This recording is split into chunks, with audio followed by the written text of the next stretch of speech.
In this video, I'm going to show you 2 ways to change an angle stop.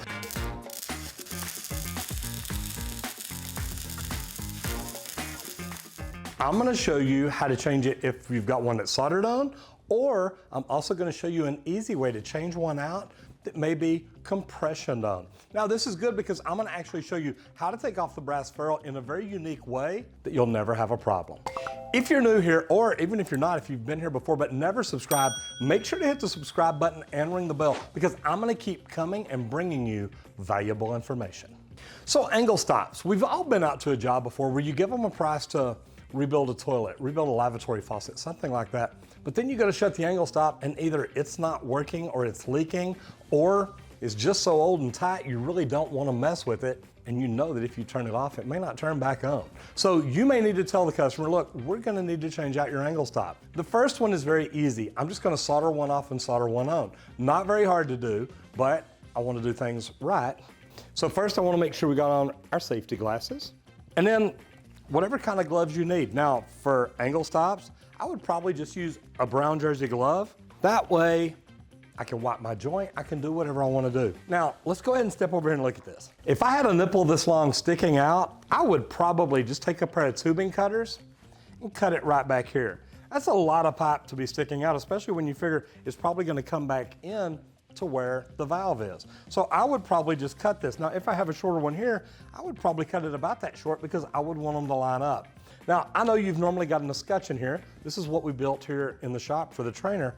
But what I'm going to do is I'm going to go ahead, I'm going to heat this one up and take it off. It's not very hard to do. Now this is the one you really want to see though, because I have a very unique tool. It's going to help me take this entire thing off, check my copper, and put it back on.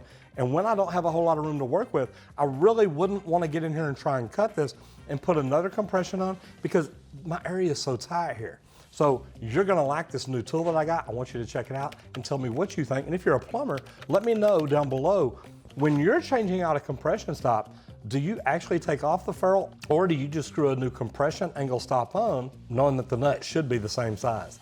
Anyway, let's start here. Let's take this one apart and let's see what we got. Now, as I get ready to sweat this off, I want to make sure I've got something here to catch any solder, whether I'm in the field or here in the shop. But what I'm going to do is heat this up. Now, I like to go ahead and take off my compression nut. Normally, you've got a flex hose on it that's already got one on there anyway. And also, you want to make sure you've got the water turned off. Whether you've got it turned off at the meter or at the valve box in the front yard, turn it off. Then I put a cup or something on it and crack this open because I want to make sure I get as much water out of here as I can. Now, if this is dropped from above, it's going to hold water. If it's stubbed up from below, it may drop down, but I can normally look down in here and tell you whether this has got water in it or not. Once you open this up, if you see any water down here, understand that you're going to have an issue. Now, on a compression stop, that's a little bit easier because literally you can take a stop wrench, put in here and spin this thing around where it faces down to help drain that out.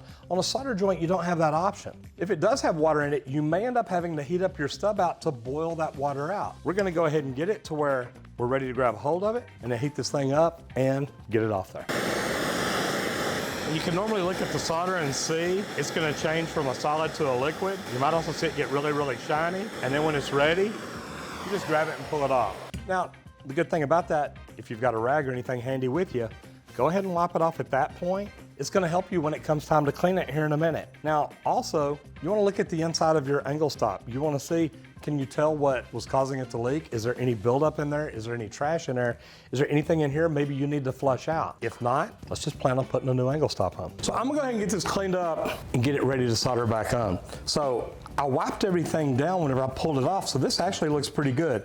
I do have a little titty sticking out right here, so I want to make sure that I get that off good and clean. I'll get all this cleaned up and we'll get ready to sweat the new angle stop back on there. Now I've got it clean. It's probably been ringed before. I just want to go ahead and make sure that I got it really good because of that little titty that I had on it. Now when you get it on, turn it straight up. Turn it the direction that you want it to go. Now, they may have roughed it in off center, so you may want it to go at an angle. That's fine.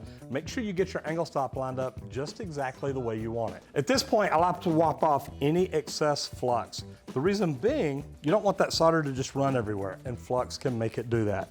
So I wipe it down. Now, I'm gonna get ready to solder it back up. Now, you wanna make sure you're using lead-free solder. The only time we use 50-50 anymore is for a flange or something like that. but we're gonna go ahead and solder this up. Now, I like to apply my heat down towards the valve where I'm going in. If this was an old angle stop with multi-turn, I would have taken it all apart so the washer would not be down inside there. And it shouldn't take a lot of solder. Remember, when we cleaned it up or took it off, the old one, there's still a little bit of solder on there. Now, this is where I like the jersey gloves. Wipe it down and make it look pretty. Now, I would let this sit here and cool for a while. I made a mistake one time when I was running a big commercial job, put a stub out on, put one of these on, and literally we had the water all the way to each floor. I hit the valve, as soon as I did, the pressure blew it off. Now, I didn't give it time to cool. So I want to make sure I give this plenty of time to cool. And then we can put our supply line on. We can do whatever we want because now really it's ready to go. Now this next one is one of my favorites. This is one I really enjoy doing because this is a tool that a lot of plumbers don't even know exists. All right, so we've got everything apart. We've got the water opened up. We can turn the valve if we need to. Like I said, I like wearing my glasses up under a sink. I've actually got under there before and been working on the supply line on top, disconnected it, had a piece of rust get in my eye. Not a great spot to be in. Okay, so this is snug. What we're gonna do is we're gonna go ahead and put this in here and loosen it up. So, I've got everything here underneath it. Loosen it up. And we've still got the ferrule on there. So here's where we're gonna use the Ferrule Blaster.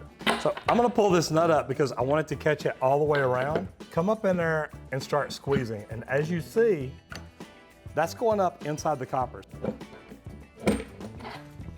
Now, as you can see, it was tight enough on here, it scored the pipe pretty good. We pulled it all off right here in one smooth motion. So we're gonna slide all this over out of the way. Take the new one.